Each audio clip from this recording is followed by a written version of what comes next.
Hello, good evening, good afternoon, good morning as per the time you guys are watching the lecture. अभी recently आपका CMA foundation का exam खत्म हो गया।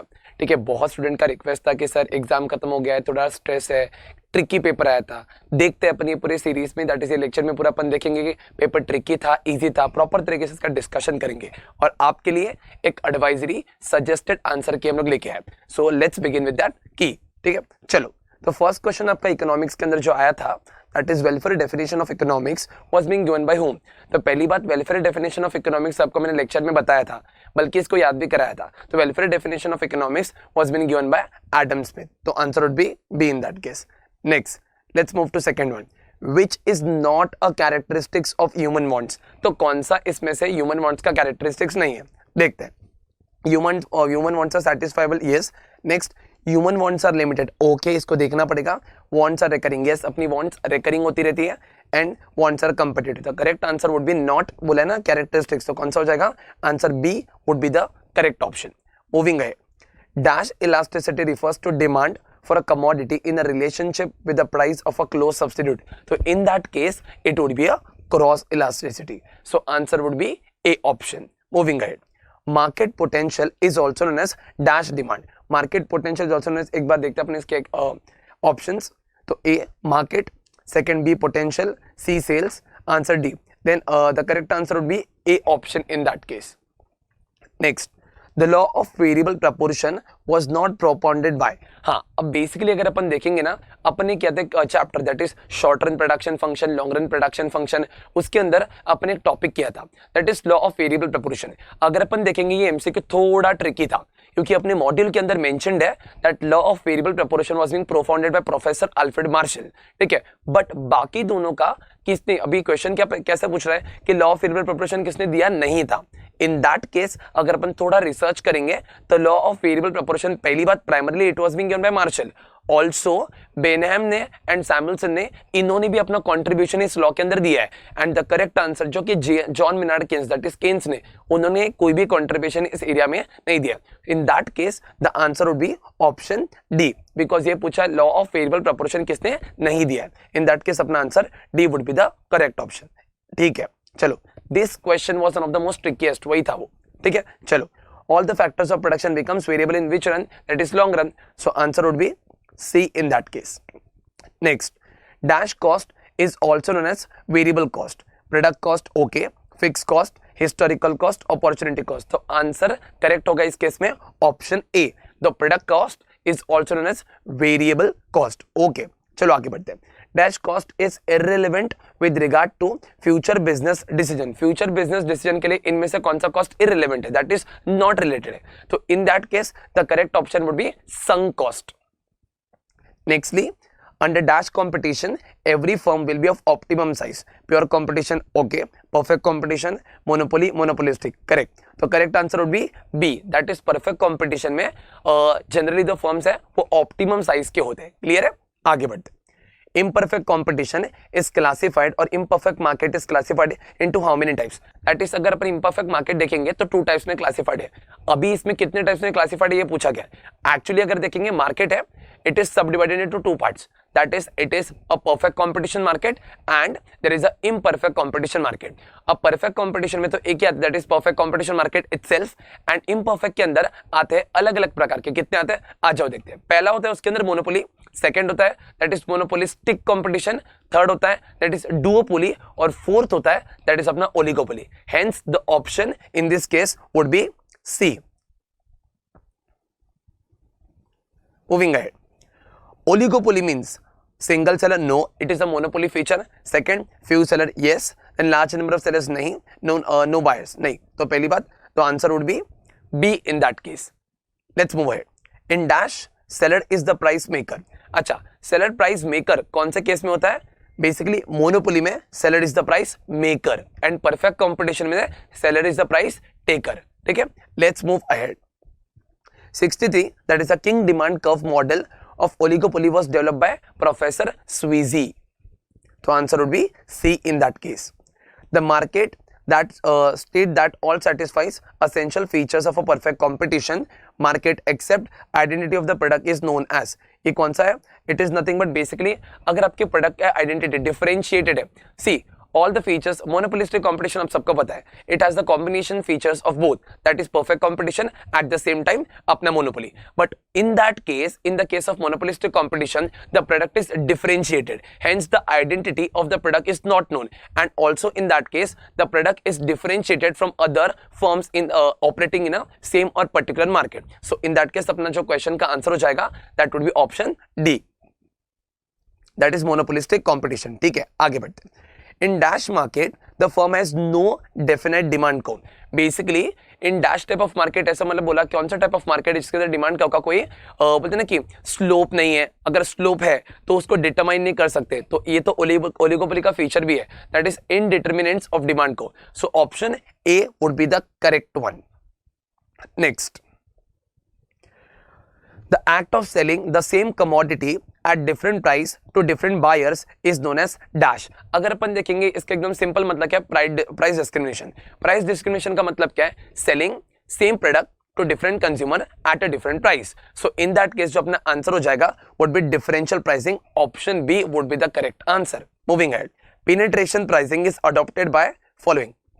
अब पहली बात, पेनिट्रेशन प्राइसिंग का मतलब क्या है. लेट्स से फॉर एग्जांपल आप लोग ने कोई भी बिजनेस स्टार्ट किया, अब पहली बार जब मार्केट में एंटर होते हो, फर्स्ट डे आपने पहली बार जो बिजनेस मूव किया, पहली बार जब बिजनेस के अंदर एंटर हुए हो, तो आप क्या करोगे, आप आपके प्रोडक्ट का प्राइस सबसे कम रखोगे सो दैट मार्केट में लोगों को आपका प्रोडक्ट लेना एक्सपेंसिव ना पहुंचे. दैट इज आप लोग मार्केट में अपीयरेंस कर रहे हो. ठीक है, already there are set brands in the market, तो उनके साथ कंपटीशन करने के लिए पहली बात आप क्या करते हो, प्राइस कंपटीशन करते हो. आप प्राइस लो रखते हो एंड ग्रेजुअली आप आपके प्राइस को बढ़ाते जाते हो. ठीक है, this is what is called as a low price. So answer A would be the correct in that case. Moving ahead, 3 degrees of price discrimination was been described by AC Pigo ने दिया था ये concept. So answer B would be the correct one. Next, in the long run price is governed by. अच्छा, in long run price is governed by का मतलब क्या, सुनो आराम से. There are two runs or there are two production function. One is a short run, another one that is a long run. जब हम लोग स्टार्टिंग में मार्केट में आते हैं तो हम लोग क्या करते हैं, बेसिकली मेक श्योर करते हैं कि हम लोग डिमांड और सप्लाई के आधार पे प्राइस डिटरमाइन करें. बट लॉन्ग रन में हम क्या सोचते हैं, हमको एटलीस्ट इतना तो दैट इज प्राइस चार्ज करना है, जिसने हमने जितना प्रोडक्ट बनाया ना उतना वो रिटर्न तो आ जाए. सो इन दैट केस 69 का answer would be A, that is cost of production. Next, types of money may be of dash groups. ठीक है, in that case the answer would be C. Correct answer would be C. Moving ahead, that is quantity theory of money was being propounded by Irving Fishers. So answer A would be the correct in that case. Next, medium of exchange is one among the dash functions of the money. It is a primary function of a money. ठीक है, so answer would be B in that case. Moving ahead, money supply affects the rate of interest. When the money supply increases, rate of interest decreases. This has been stated by, it is nothing but a pure definition of money which was being given by John Maynard Keynes. So answer would be A in that case. चलो आगे बढ़ते हैं. Collection of check is one among the dash functions.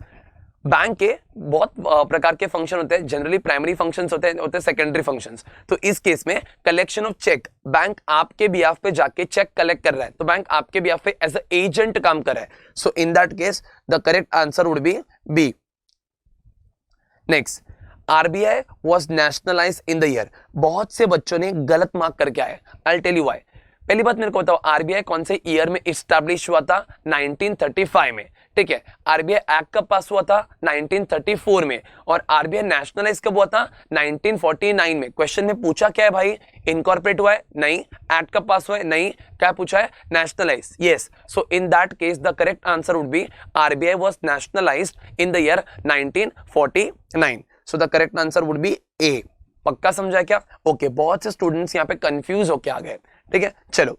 IFCI was established in the year 1948. The answer B would be the correct one. Moving ahead. The main purpose of the dash is regulating the business in the stock market and other securities market. आपको मैंने पहले ही पता था lecture के वक्त, देखो हमने discuss किया था, सेबी का पहला प्यार कौन है, इन्वेस्टर्स. ठीक है, SEBI is nothing but securities and exchange board of India. Stock market में कुछ भी ट्रेडिंग होता है, स्टॉक मार्केट में कुछ भी काम होता है, इन दैट केस अपन हर एक प्रकार दैट इज रेगुलेट करने के लिए एक रेगुलेटरी बॉडी ऑलरेडी बना के रखी है। वो रेगुलेटरी बॉडी है कौन? That regulatory body is nothing but securities and exchange board of India. Simply वही बोला है कि सिक्योरिटीज मार्केट में जो भी ट्रांजैक्शंस होते हैं उसको रेगुलेट करने वाली अथॉरिटी कौन है? In that case the answer would B SEBI, that is option A. Next, commercial banks create money on the basis of dash, that is cash deposit. Answer A would be the correct one. Moving ahead, monetary policy is being formulated by, अपनी country में money supply को related कोई भी body, that is कोई भी body जो authorised है, that is nothing but RBI. तो एवरी ईयर वो लोग मॉनेटरी पॉलिसी बनाते हैं इन्फ्लेशन डिफ्लेशन कंट्रोल करने के लिए, स्टेटस को मेंटेन करने के लिए, ठीक है। तो in that case the answer would be A, that is Reserve Bank of India, that is central bank of our country. Next, environment dash environment is beyond the control of business. Business में देखो दो प्रकार के environment होते हैं, एक होता है internal environment, एक होता है external environment. Internal environment is that environment which is within the control of the company, but dash environment is that type of environment which is not within the control of the company or which is beyond the control of the company. That environment is nothing but अपना external environment. भाई मेरे को बताओ, peaceful, that is political, economical, social, technological, legal और environmental, ये सारी चीजें हमारे कंट्रोल में नहीं है। That is government of India क्या लॉ बनाएगा ये हमको थोड़ी पता होता है, समझा कि नहीं समझा? So that is not with in the control of the business. In that case तो अपना ऐसे कौन से फैक्टर्स है जो बिजनेस के कंट्रोल में नहीं है, ये क्वेश्चन में पूछा था। तो इंटरनल तो कंट्रोल में होते हैं बिजनेस के, external factors are those factors which are beyond the control of the business. So answer B would be the correct one in that case. Clear है? चलो आगे बढ़ते हैं। Okay, so 81th question, that is dash environment does not form part of an organization's micro environment. अब micro environment में क्या क्या आता है पहले अपन वो देखेंगे, एक ही फैक्टर होगा ऑब्वियसली, क्योंकि उन्होंने क्वेश्चन क्या पूछा, माइक्रो एनवायरमेंट में क्या नहीं आता है, देखते हैं। Dash environment does not form a part of an organisation's micro environment, तो इंटरमीडिएट्स आते हैं, कस्टमर्स आते हैं, डी दैट इज सप्लायर्स भी आते हैं। तो क्या नहीं आता है? That is legal, because it falls in the perspective of external environment. ठीक है, चलो, so answer C in this case would be the correct one.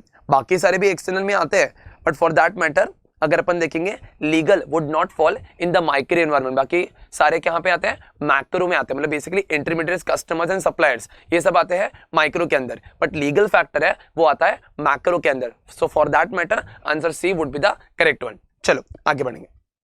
Next है अपना external business environment has been classified into how many types? That is two types. That is, one is a micro environment, another one is a macro environment. Next, the term T in SWOT analysis stands for threat. S से क्या आता है? Strength. W से क्या आता है? Weaknesses. O से क्या आता है? Opportunities. T से क्या आता है सर? Threat आता है। तो in that case C would be the correct option. The term S in the P still stands for social. Answer B would be the correct one. Next, dash factors represents the demographic characteristics, norms, customs and values of a population within which the organization operates. It is nothing but option B would be the correct one. Social में ही आती है सारी चीजें। तो by far आप लोग ने आपके आंसर्स वेरीफाई कर लिए होंगे, ठीक है। It's no nothing to worry, basically आप लोग ने आपके एग्जाम दिए, प्रॉपरली दिए, अभी just wait for the results. आप लोग को ये जस्ट हमने सजेस्टेड आंसर के लेकर आया, ठीक है। All the best and do not stress out अगर आपका आंसर गलत जाता है, ठीक है। All the best, keep enjoy, bye bye.